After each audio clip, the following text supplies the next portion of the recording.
Hello children, कैसे हैं आप। हमने पिछले क्लास में कहा था कि आज हम लोग चर्चा करेंगे पोटेंशियल एनर्जी और काइनेटिक एनर्जी का। हम लोग ने वर्क एनर्जी थ्योरम में देखा था कि change in kinetic energy is equal to work done. वैसे ही सिमिलरली हम लोग कह सकते हैं कि change in potential energy equal to the work done. तो किसी वैल्यू का अगर पोटेंशियल एनर्जी में चेंज होता है तो वर्क डन के बराबर होगा, या काइनेटिक एनर्जी में चेंज होता है तो वर्क डन के बराबर होता है। एक्चुअली कंजर्वेटिव फोर्सेस डिपेंड करे केवल इनिशियल और फाइनल पोजीशन पर, तो कंजर्वेटिव फोर्सेस के लिए लागू होता है। और मैकेनिकल एनर्जी हम लोग टोटल एनर्जी को कहते हैं। पोटेंशियल एनर्जी और काइनेटिक एनर्जी का जो सम है इसको हम लोग कहते हैं टोटल एनर्जी। तो आइए हम लोग इसको देखते हैं। वर्क एनर्जी थ्योरम पहला था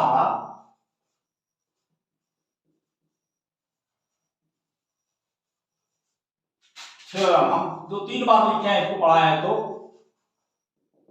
कहता था कि change in K is equal to work done.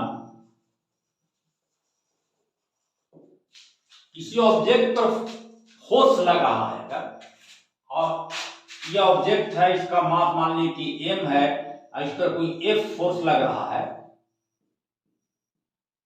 और इसका इनिशियल वेलोसिटी u है। ये फोर्स लग करके यहाँ ये m है, यहाँ पर आ जाता है और इसका फोर्स v होता है। तो जो चेंज इन काइनेटिक एनर्जी होगा वही वर्क डन के बराबर होगा। देखिए हम लोग का टारगेट क्या है कि हम चाहते हैं कि जो लिखे हुए work energy theorem change in kinetic energy equal to work done, इसी को हम साबित करना चाहते हैं। तो आइए इसके करते हैं। Kinetic energy is defined as K E, इसको हम लोग दिखाते हैं के से, is equal to half m v square, जहां वी क्या है, v is the velocity of the object. तो इसको हम लोग लिखते हैं, डिफरेंशिएशन करते हैं, d K d t is equal to half m d d t v square, this is equal to half m two v d v d t. ये 2 से 2 कट जाता है और ये dvdt is not nothing but an acceleration, so this is m a v और ये हो जाएगा dk dt। ये जो v है एक्चुअल वेलोसिटी है और इसको हम अगर यहां से यहां अगर डिस्प्लेसमेंट x होता है तो हम लोग x के टर्म में भी लिख सकते हैं। कैसे लिखेंगे, देखिए m a dx dt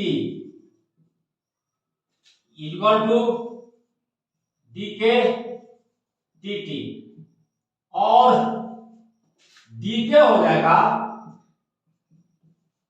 इसको m में क्या आ रहा है, ये फोर्स है, तो इसको हम लोग कह सकते हैं कि फोर्स किस तरफ लग रहा है, x के अलोंग लग रहा है और ये हो जाएगा dx। और इसको हम लोग जब इंटीग्रेशन करेंगे, अब हम लोग टोटल वर्क निकालने के लिए f dx क्या है, f dx is work done, force हो गया ये और ये dx हो गया डिस्प्लेसमेंट हो गया। So this is work done, this is change in kinetic energy equal to work done. हम लोग दिखा चुके हैं, लेकिन इसको थोड़ा और हम लोग कर देते हैं आगे। देखिए इसको हम लोग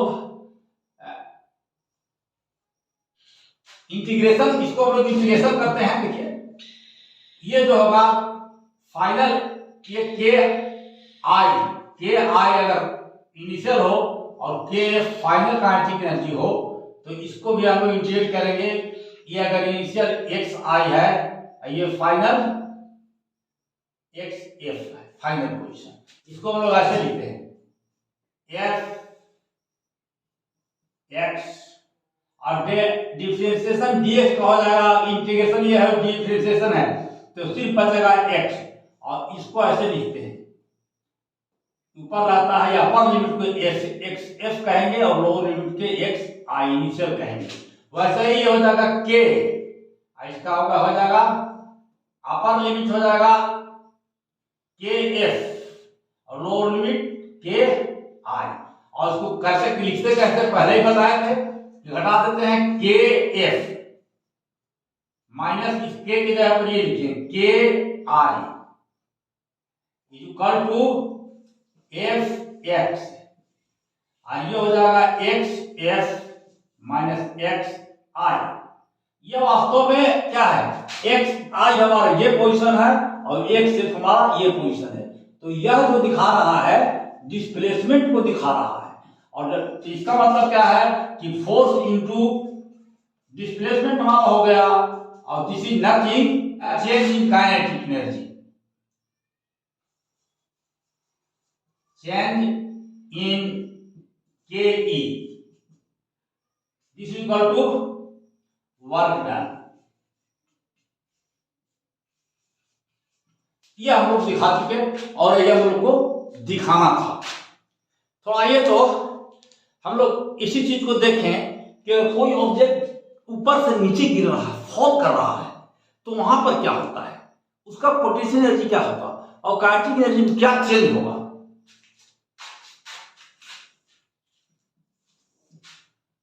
फॉर ए फॉलिंग बॉडी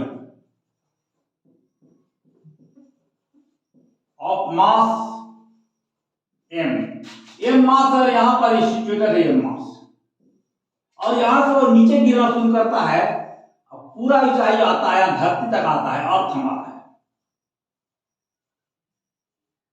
तो हम लोग हाइट को माप रहे हैं, नीचे से माप रहे हैं हाइट, ऊपर की ओर यही हमारा हाइट है जो नीचे से माप रहे हैं। मतलब यहां पर जो पोटेंशियल एनर्जी का होगा पीई, वह होगा mg जो नीचे की ओर फोर्स लग रहा है इस पर, और h डिस्प्लेसमेंट, यही इसका पोटेंशियल एनर्जी है। पोटेंशियल एनर्जी किसी भी ऑब्जेक्ट का उसके पोजीशन के कारण होता है, और काइनेटिक एनर्जी उसके वेलोसिटी के कारण होता है। तो ये जो m मास इसके रखती है, potential energy mgh due to position, लेकिन यहां पर at at height kinetic energy क्या है, के क्या है हमारा है, बोलिए के इज 0। यहां पे जैसे ही अर्थ पर पहुंचेगा तो यहां पर के ही तो रहेगा, just touching the ground, just touching the ground के ही होगा, लेकिन पी क्या हो जाएगा, पोटेंशियल 0 हो जाएगा, क्योंकि एच हमारा 0 होगा। अगर यहां जस्ट टचिंग द ग्राउंड अगर वेलोसिटी v है तो उस समय kinetic energy half mv square होगा, जस्ट टचिंग द ग्राउंड। तो आइए आप लोग देखते हैं इसका। तो पोटेंशियल एनर्जी को ये जो है वेलोसिटी हम दिखाए हैं, छोटा भी है, पोटेंशियल एनर्जी को हम लोग कैपिटल के भी लिखते हैं v, और ये करते हैं हम h जो h पर डिपेंड कर रहा है, ये हो जाएगा minus mgh, minus mgh, minus sign क्यों लगा रहे हैं, जैसे जैसे हम ऊपर की ओर जा रहे हैं तो ऊपर से हाइट तो नीचे को घट रहा है, ऊपर से नीचे आ रहे तो हाइट घटते जा रहा है, लेकिन पोटेंशियल एनर्जी क्या होगा, बढ़ते जाएगा। जैसे जैसे हम लोग यहां पर जैसे हाइट जो है जैसे हमारा बढ़ रहा है, पोटेंशियल एनर्जी भी बढ़ रहा है, लेकिन ऊपर से हम लोग कर रहे हैं तो पोटेंशियल एनर्जी घट रहा है। तो as the height decreases from up, ऊपर से हाइट, ये माइनस साइन बताता है कि ऊपर से from up h dh increases, v माने पोटेंशियल एनर्जी डिक्रीजेस,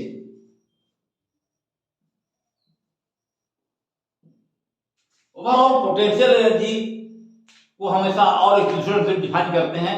जब हम लोग आएंगे इलेक्ट्रोस्टैटिक तो हम लोग करेंगे, तो वहां हम लोग देखेंगे कि किस ढंग से माइनस हम लोग क्यों हो जाता है। तो आइए देखिए, इसका चेंज निकालना है, change in potential energy, height के साथ क्या चेंज करेगा। तो ये हाइट के साथ इसका निकालते हैं, d h upon d h equal to minus m g h d बटे डी एच, ये हो जाएगा 1, तो ये आएगा एम जी। हाइट के साथ में पोटेंशियल एनर्जी का चेंज जो है ये बता रहा है एम जी, और ये क्या है, फोर्स है, ये फोर्स है, ये एक का फोर्स है। ये माइनस फोर्स क्या बता रहा है, माइनस फोर्स बता रहा है कि आपको इस पर वर्क करना पड़ रहा है, ऊपर ले जाने के लिए कुछ ताकत लगाना पड़ रहा है एमजी को, ये माइनस कर रहा है। एक चीज और कह सकते हैं कि ये माइनस फोर्स जो है दिखा रहा है कोई वस्तु ऊपर से नीचे minus sign indicate that body comes from up to down, ऊपर से नीचे की ओर आ रहा है, यह माइनस साइन लोग को दिखा रहा है। अगर यहां पर जो भी पोटेंशियल एनर्जी है, यहां पर जो भी पोटेंशियल एनर्जी है, यहां पर पोटेंशियल जीरो हो रहा है, यहां पर इसका मतलब कि पोटेंशियल एनर्जी और काइनेटिक एनर्जी हमेशा बराबर होंगे। During the fall the sum of the potential energy and kinetic energy is same. तो आप ये भी कह सकते हैं कि वर्क डन, इसको तो हम लोग मिला लेते हैं तो आगे बढ़ते हैं। Work done is also equal to change in potential energy. कैसे सब लोग बता के देखते हैं इसको, थोड़ा सा इसको देखिए। तो ये एच हाइट पर ये एम मास रखा हुआ है, और ये हाइट के हाइट कहाँ है, यहाँ पर एच है, ये है कुल हाइट। यहाँ पर पोटेंशियल एनर्जी है एम जी एच, और काइनेटिक एनर्जी है zero. Just touching the ground, जब ये गिर रहा है, जितने just before touching the ground, ये ग्राउंड आपका है, धरती है, इसका जो होगा के ही होगा equal to half m b square, और पी हो जाएगा जीरो, इसलिए कि एच एकदम खत्म हो जाएगा, तो पी जीरो हो जाएगा। तो आइए हम इसको देखते हैं, ये बात को ध्यान दिया हम लोग ध्यान में रखेंगे। देखते हैं कि पोटेंशियल एनर्जी को हम लोग कैसे लिखते हैं। टीई, इसको हम लोग वी से दिखाते हैं, वी कैपिटल वी, और इसको एक्स कहते हैं। तो वी एक्स जो है पोटेंशियल एनर्जी जो होता है, यह एक्स पर डिपेंड करेगा, पोजीशन पर डिपेंड कर रहा है। तो डीवी बाई डी एक्स जो होता है, डी एक्स और डी एक्स, इसको होता है, इसको कहा जाता है force. This is called force. मतलब पोटेंशियल एनर्जी को अगर हम डिफरेंशिएट करें तो वहां पर फोर्स मिलेगा विथ माइनस साइन, यहां पर माइनस साइन भी होगा, विथ माइनस साइन, या F d x equal to d v x. ये v जो है कैपिटल है, वेलोसिटी नहीं हमारा है, ये होगा। और अगर इसको इंटीग्रेशन कर देंगे तो x इनिशियल से x फाइनल, तो ये भी जो होगा x इनिशियल से x फाइनल, और ये जो हो जाएगा जो होगा v रहेगा, और नीचे क्या रहेगा, v रहेगा विथ माइनस साइन, ये xi रहेगा और ये xf रहेगा। माइनस को बाहर निकाल देंगे तब करें, और ये हमारा हो जाएगा F d x. F d x क्या है, वर्क डन है, तो ये होगा फाइनल फोर्स जो लगा, final F X minus X I, तो ये हो गया डिस्प्लेसमेंट। ये हो जाएगा, माइनस को अगर बाहर निकाल लें तब भी को हम लोग दें इसे X I minus X F, ये आ जाएगा V X I minus V X F, मैंने potential energy at X I initially, get of potential energy finally, ये आ जाएगा चेंज इन पोटेंशियल एनर्जी, और ये हो जाएगा आपका वर्क डन।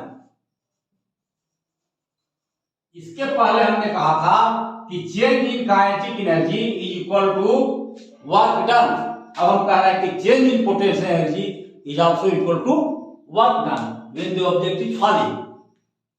और हम एनर्जी कंजर्वेशन से यह भी जानते हैं total energy of the system is always conserve. इसका मतलब है कि sum of the potential energy और काइनेटिक एनर्जी हमेशा कांस्टेंट रहेगा, कंजर्व रहेगा। आइए हम लोग इसको भी देखेंगे, इसको मिटा देते हैं और तब निकालते हैं। For falling body, for conservation of energy for falling body, title heading दे दीजिए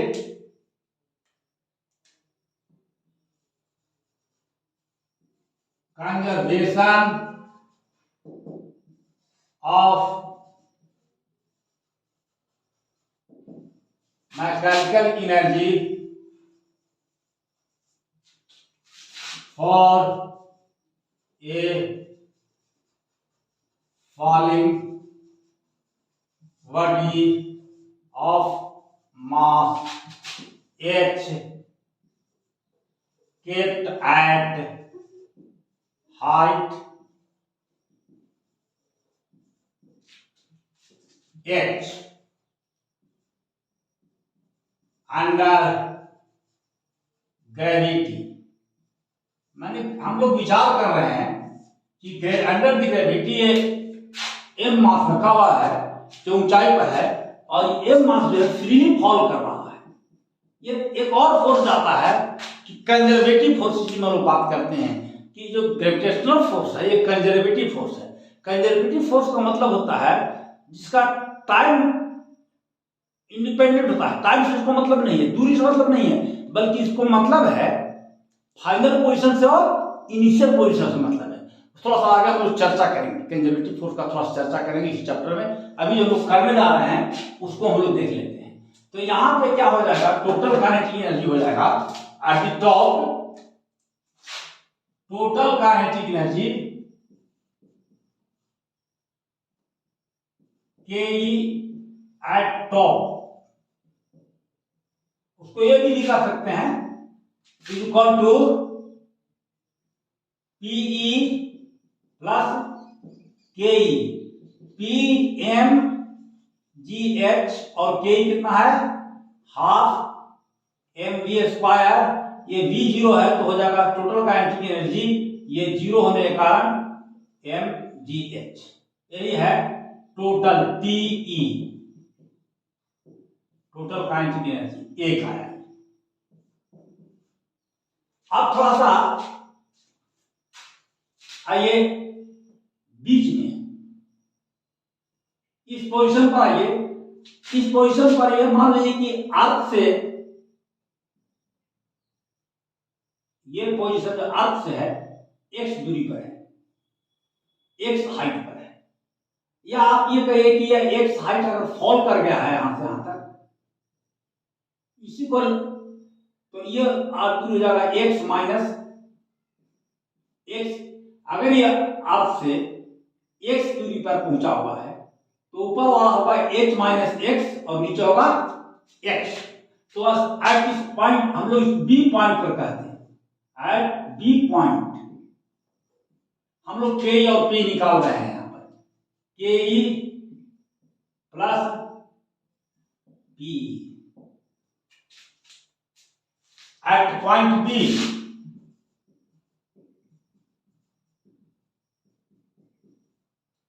T is equal to KE at point B plus PE at point B।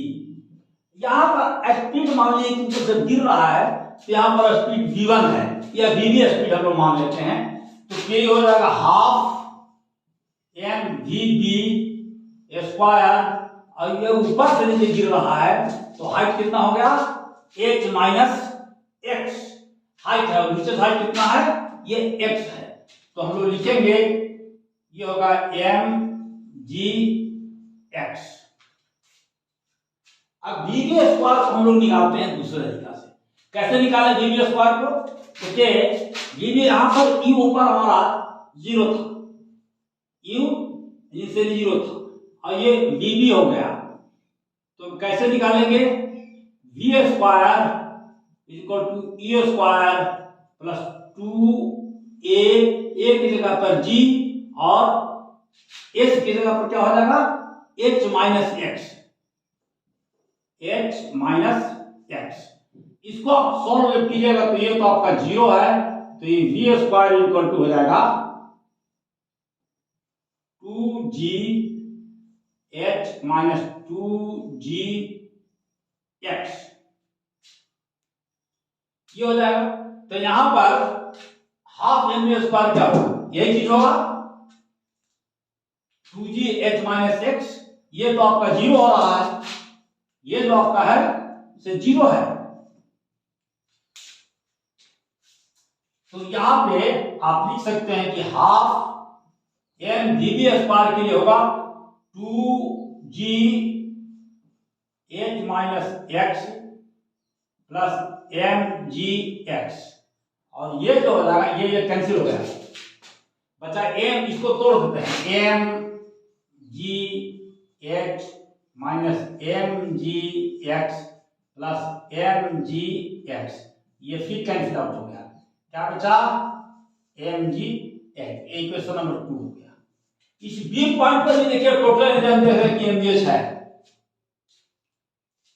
और लास्ट पॉइंट पे जैसे ही गिरेगा तो X just before touching the ground, हम लोग करते हैं just before touching the ground, इसको मिला देते हैं just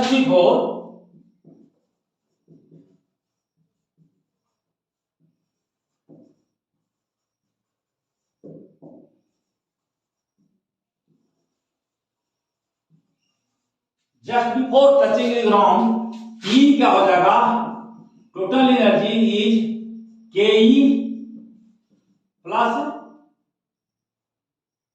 P potential energy. Just touching the ground हम लोग एक जो आप नीचे से माप रहे तो 0 हो जाएगा, तो ये तो वाकई में 0 हो जाएगा, तो बचा क्या, सिर्फ पोटेंशियल एनर्जी बनेगा, और टी तो हम लोग क्या हो जाएगा टी ई, यहां पर हम लोग मान लेते हैं कि वेलोसिटी इसका v है। देखिए आप लिखे हुए half m v square equal to half m v square. अब इस वी स्क्वायर का मान यहां से यहां तक आने में v का मान कैसे हम निकाल लें, देखिए कैसे निकालते हैं v का मान। ई तो शुरू में 0 था, तो ई स्क्वायर प्लस 2g और x के बदले हम लिखेंगे h, ये h हाइट लिखा, ऊपर से नीचे हाइट कितना हम लोग माने हुए थे h, कंप्लीट हाइट हम लोग कितना था, ये हम लोग कंप्लीट हाइट हम लोग का h था, कहां से कहां तक, ये जब ऊपर से नीचे तक, यही हमारा h था, h शुरू में माने थे हम लोग ये h, ये हमारा x था, ये हमारा x माइनस x था, तो ये हो जाएगा v स्क्वायर इक्वल टू, ये 0 हो जाएगा तो बचेगा 2gh बचेगा, तो हम लोग इसी को लिख देते हैं यहां पर, this is half M 2gh, बचेगा क्या mgh। आप फिर देख रहे हैं कि t का वैल्यू आ रहा है mgh, पोटेंशियल एनर्जी के बराबर वैल्यू आ रहा है, तो हम लोग इस तरह से कह सकते हैं कि ड्यूरिंग द फॉल कहीं पे भी the sum of the kinetic energy and potential energy, that is total mechanical energy is constant, कहीं भी करेंगे तो हम लोग कांस्टेंट जो होगा, इसको अगर थोड़ा दूसरे ढंग से हम लिखें तो ये कैसे लिखते हैं, इसको दूसरे ढंग से हम लोग थोड़ा सा समझते हैं, कोई चीज फॉल कर रहा है, ऊपर से नीचे गिर रहा है, ये अगर m गिर रहा है और h हाइट तक आ रहा है गिर करके, हमारा हाइट अगर h हो रहा है तो यहां पर तो हो गया mgh, और यहां पर भी हमने दिखा दी कि mgh, ये इसको हम लोग दूसरे ढंग से समझ कर सकते हैं। आप देखिए अभी कि kinetic energy kf minus ki is equal to integration of f x dx, इसको हमने किया था, ये हम लोग x i से x f फाइनल तक ले गए थे, और इसको हम लोग कहा था कि वर्क डन है, तो ये हमारा चेंज इन काइनेटिक एनर्जी था, इसको हम लोग डीके से दिखा देते हैं, change in kinetic energy d K is equal to f, और ये हो जाएगा अंदर में x f minus x i, वैसे ही पोटेंशियल एनर्जी के हम लोग लिखा था कि वी आई, यहाँ उल्टा चलते हैं, v i minus v f is equal to f x x i x x d x, और ये लिखा था एफ एक्स, ये एक्स लिखिएगा तभी आगे छूट गया है, तो ये हो जाएगा x I minus X F, ये है वर्क डन, और ये है आपका वी एफ, ये है आपका potential energy v delta v with minus sign. यहाँ पर देखिए फाइनल में से इंसर्ट घटा है, यहाँ इनिशियल से फाइनल घटाया गया है, ये इसलिए ये माइनस साइन आया हुआ है।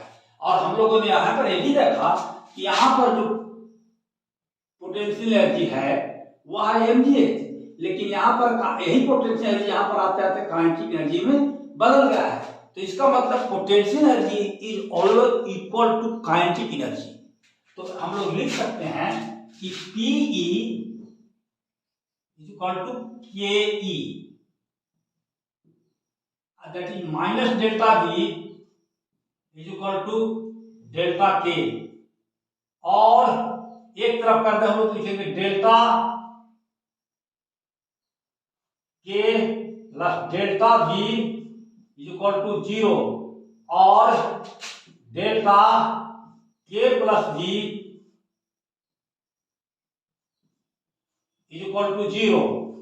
ये क्या बता रहा है? K प्लस V क्या है? ये total change in energy, total change in energy 0, और इसको अगर इंटीग्रेशन करेंगे तो कहेंगे कि delta K plus V is equal to constant. क्यों? क्योंकि अगर कोई भी चीज है, कोई भी क्वांटिटी अगर x इतना 0 होता है तो x का मतलब क्या होता है? तो इसका मतलब होता है x कांस्टेंट है। ये हम लोग डिस्कशन में किए हैं, जब कैलकुलस हम लोग किए तो उस समय हम लोग विचार किए थे, तो इस ढंग से इसको हम लोग सोचते हैं। तो K भी काइनेटिक एनर्जी और पोटेंशियल एनर्जी का जो सम है ये ऑलवेज कांस्टेंट रहता है। ये लागू कंजर्वेटिव फोर्स का, कंजर्वेटिव फोर्स का मतलब क्या होता है थोड़ा देखिए समझाते हैं। What is conservative force?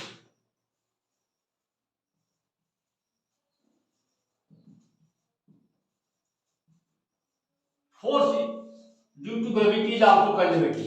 जैसे यहां पर आप ये m जो है हाइट रखा हुआ है, अब ये जो है नीचे से उठाकर आप ऐसे घुमा के ले गए हैं कि सीधे ले गए हैं कि ऐसे ले जाकर के ऐसे ऐसे कर घूम के हम पहुंचे हैं, उससे मतलब नहीं है।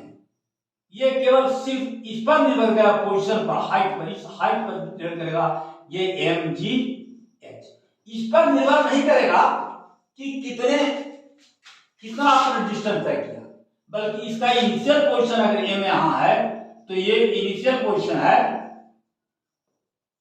तो ये फाइनल पोजीशन जहां पर आया ये निर्भर करेगा सिर्फ डिस्प्लेसमेंट पर, तो इसका पाथ पर निर्भर नहीं करता है।